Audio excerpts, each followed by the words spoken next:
Hi guys, I'm Garen. I'm JD. And this is Investigating Comic Club, where we chronologically read, review, discuss, and rate specific crucial stories of the medium. Indeed, and we hope that you guys will subscribe, become members of Comic Club yourself, share your opinions of the stories in the comments below, and stick around till the end of our discussion for our episodic comic quality poll, as well as after the Misfit Picture Show's logo for any potential bloopers that the episode provides. We are doing our Chronological Marvel, episode 11, been a little bit, and this one is Avengers Origin by Joe Casey and Phil Noto. So, the Avengers were created in 1963, Mr. Garen, by who? Stan Lee. Yes. Is it Joe Casey? Or is it, no, it's, gosh, I just went blank. It's on here. It's on my thing. It's on it. I have answers. Jack Kirby. Like it came to me in a dream. Yeah, at the time, the owner of Timely Comics, which is the precursor to Marvel Comics. Gotcha. So the 80 years that Marvel is celebrating right now, it's 80 years of Timely Comics. Oh. Timely Comics became Marvel Comics. Gotcha. And like the Submariner and the Golden Age Human Torch, those were part of the Timely Comics brand. Gotcha. Okay. So Martin Goldman, who was the owner of Timely Comics at the time, said to Stan Lee, "Hey, look at our distinguished competition's Justice League of America. That title's doing pretty good. Okay. That Can makes you do sense. something like That makes that?" sense. And they weren't okay. They weren't, Fantastic Four wasn't cutting it? Well, that's a different beast. You know, the Fantastic Four, like in this, it says, they're more explorers. Yeah, you know, they're makes sense. Imaginauts. I think that's a great kind of term for them. The X-Men, I believe the X-Men came out the exact month that the Avengers came out. I believe it was September 1963 that both X-Men and the Avengers came out. Cool. As opposed to the X-Men and Fantastic Four, the interesting thing about the Avengers is that all the characters, the Hulk, Thor, Iron Man, the Wasp, and Ant-Man had all been created and featured in previous stories. Gotcha. So this was a culmination of that. Gotcha. Similar to the MCU.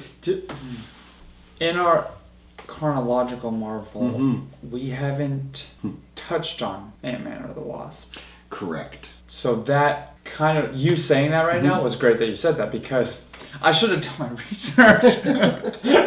But no, you saying that right now was something that caught me off guard. I did not originally know, even with the movies, the parts, now thinking about it, it's like, oh yeah, they were in, Ant-Man was in Civil War, he's been a part of it. Yeah. But as far as being like an OG, as far as this line goes, as far as the Avengers, I did not think he was one of the five.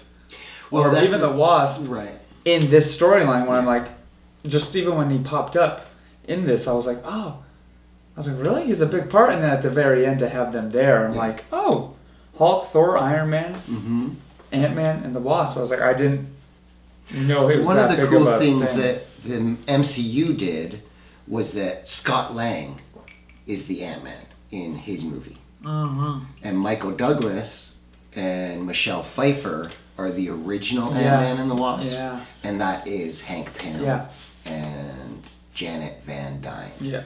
So they're kind of secret history. That's cool. Yeah. You know, it's cool. Yeah, it is. Yeah. Knowing now, because I kind of put stuff like that together watching, but this is cool to see how that goes back. Just even like for Stark going all the way back. Right. In our chronological Marvel, we have not touched upon Ant-Man or the Wasp. They haven't had a solo adventure. Or Iron Man hasn't had a solo adventure. But he's been semi-established. He's been established, and I did... Hulk Gray and I did enjoy Thor. how this kept all of that. How it was, further Hulk Gray, being like, I've dealt with him before, as far as the Hulk, It's cool, and then had Thor's connection with Loki, and that whole from the what was it? Thor: First Thunder. Yep. So like that storyline, I'm like, oh, cool. This is taking a combination of those stories, putting them together, and then you see how now they all came together. Cool. You know? So yeah, it was cool how that all.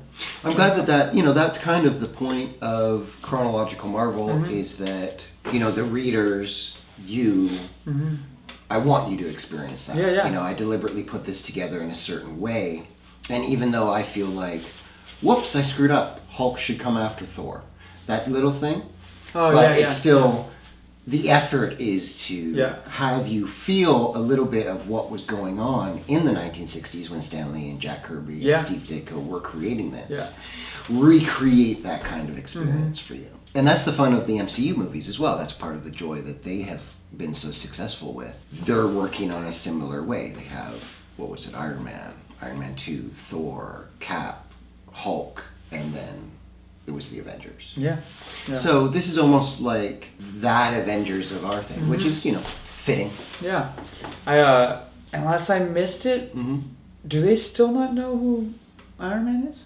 No, they don't. Right? Yeah. And that was kind of cool too. Like that, he played that off too, being like, "Oh no, I'm Iron Man's boss. I speak for him," and like that kind of stuff. And it was just cool having still that alter ego or that alter, where even the people on the team don't know who he is. Yeah, for sure. So Joe Casey, he also, the writer of this, he also wrote X-Men: Children of the Atom. Well, you've given some thoughts overall of this. Any other, before we get into any specifics, any other grand thoughts that you have of it? No, that's pretty much everything lined up how I loved how everything connected from other storylines, bring it all together, and not knowing about Ant-Man and the Wasp and how that connects. I felt I was, thinking of you, thinking of a new reader, thinking of reading them in the Chronological Marvel. They were established pretty well in this for by the No, they were in it. They were in this enough that it wasn't like this. Like if I didn't know, even the MCU or any of that stuff, this was brand new, clear of it. It's like, no, they were established enough to be like who they are. Working out of their garage and all this kind of, you feel like you see that they're also scientists. He is, but I'm saying you see that I might not understand exactly how they're able to do what they're doing. I can tell the whole the ant parts were cool. There was moments in it where even when they were calling over Hulk, I could feel it had one of those phantom it was real enough in those moments where it was cool like that. As they're trying to get the Hulk to talk to them, he's covered in ants. He's like, no man, just talk. Get what the but and that was cool. I liked how that was played into it. He even had this, what's it called, how he found them through the ants using that almost cerebral kind of machine. Right. That was a really clever way of, I can communicate to ants. It's kind of so? But then, think about the ants across the country. Yeah, there's more ants on this planet. He can if he gets that technology, and I liked the idea of him when he was gifted into the Stark technology. That he's like, whoa. He's like, oh my god, I can do all this. It was funny. I think there was a line too where it's like, well, what are they saying? It's like, aren't you just glad I can find them with ants? I'm only able to see he's there. Yeah, you feel. Yeah, that was another great detail. I think that when they bust in on the Newsboy Legion, which is Rick Jones's friends, it's amusing. Ant-Man shouts, "This is it! The troops are covering the exits!" He's talking about his exits, covering the exits for the Hulk, so the people just step over. Right. It's they won't get past us now. It's not quite, but it is cool, and also I think I don't spend much time watching comedies. The Ant-Man movies, I find them really fun and entertaining. And now after seeing the Ant-Man movies, it brings me more, I guess I'm drawn to the character more after seeing those movies. Just because of, it's just joy. It is fun. Yeah. Hank Pym in particular, in the future, he's a very interesting character. He's one of those characters that they kind of broke. He did some things that were so questionable that you can't really go back. But every new writer that you can kind of see has thoughts and likes him, tries to get him back to a place where people can love him. But it's like, no, you kind of passed that. You can't really. I don't know what you're talking about, but even in the movies, how they played the character, you can tell he was up to no good in the past. Or there's stuff that's there that it's like, but they never really hit it on the head fully. I liked the connections, like you were saying, to previous stories that we've read. Were you surprised that it was Loki that actually brought the group of Avengers together for the first time? Yeah, no, yeah. I mean, that was a cool, after it was all said and done, the last few pages, oh, so that's why they're the Avengers. That's what kind of brought them together. Yeah. One of the things I'm really impressed by, again, maybe we're talking too much about the MCU, but its foundations, Kevin Feige, being the puppeteer of these things, to have somebody like Iron Man, Thor, and Captain America, and Loki, and Loki bringing them together as the Avengers, in today's age, you would think, oh, well, we need to change this, we need to change this, we need to update this, we need to modernize this. But they really stuck with those things. Like Captain America has an A on his head. It is Thor in Asgard. Yeah, they're aliens, but it's still that. Somebody is called Iron Man. It's goofy. Yeah. But they really pulled it off. And this is stuff that's got its origins in 1960s. It's crazy. And I did cool enjoy that they stuck that landing. I did enjoy how at the end of this, wasn't that a throwback or was that because how at the end of this the flashes of the future. Yeah, the flashes of the future while they're talking about maybe one day when they're not here we could be when Fantastic Four's around and it shows the flashes of their costumes you can see Black Panther you can see and that's when you're like, oh, you could tell this was created more recently, put together, so, but just having those flashes. You had a sense of that history. Yeah. And that history being in the future, but in the past. And all of those, obviously, you caught on to the fact that all of those images are from bold stories that have occurred. Yeah. I appreciated the fact that Iron Man is still in his gold costume. Yeah. We saw it in Hulk Gray. Yeah. It's a goofy looking bucket. Yeah. Yeah. And that's fun. And it goes into our next read, which is really cool. One thing I will say about this, again, I think Joe Casey's story is super, super fun. Yeah. The art is extremely lovely to look at. But there's a real stiffness to the artwork that I found it almost dull. Yeah. I know about halfway through the third issue, even though the story and the characters were fantastic and the dynamite occurrences and it was really dynamic, I found myself slightly bored. Yeah. Because all the images were so stark. It was almost like photographs of just things. Yeah. Even when it was total chaos, it just felt very staged. Yeah, I got you. I don't know if that makes sense. I like the art quite a lot. Yeah. And this guy, I think it's more common for him to do covers, and I don't know if as you were reading, some of the covers stood out to you, like the chapters. Oh, yeah. Okay, yeah. There was one chapter or cover, I think it was for issue 2 or 3, where the Hulk is punching Iron Man. It's just a really excellent image. And I think that this particular artist, Phil Noto, I think his work works better as covers. That it's even though he's just panel by panel. Yeah, his panel to panel storytelling is very good, but there is just a static to it, a static quality to it that, again, I think Joe Casey is just doing these really fun tales. When we saw him with Steve Rude, it was explosive and dynamite and fantastic.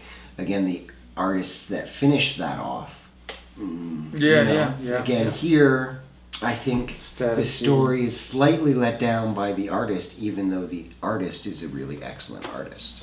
I just don't think for a Dynamite dynamic comic book superhero tale, not quite the right guy for the job. That being said, what would you give this guy? Well, that being said, I give it an F. No, I do. Because it connects the dots and everything, and like that art aside. Well, that's my opinion. No, I know it's your opinion. I thought it flowed for me. Awesome. So like I give it an A. I mean, in all these I give A's. Like for the most part that I've read, there's only been a few, and even then it was just. I mean, Thor just doesn't read home for me that much. But it was a cool. Like I even liked when they were showing the panels of him and Loki, and then their battle too. Like it was a top on top. Yep. That kind of like connected it to where like, oh, these two things are happening at once. So yeah, I mean, I'd give it an A. It's a good story. It connects past stories, so the payoff is great. So yeah, I agree. Especially, we just read Thor: First Thunder. We see Loki banished, and we see him at the start of this from that banishment and moving forward. It is a really fun tale. I'm really happy that it exists. Because of the art and that kind of situation, I'm going to give it a B. Cool. All right, guys. I want to know what you think in our comic quality poll. Give it A, B, C, D, or F. Let us know in the comments below what you guys think. Yeah, please do. Next time, we have something really special. I think this is maybe out of the chronological Marvel. When I was setting up the idea of this was the one that I was like, oh, I can't wait to read up to it. This. Nice. And it again is written by Joe Casey, and this time the art is by Scott Collins. And you want to talk about a dynamite artist, and this one he does every issue.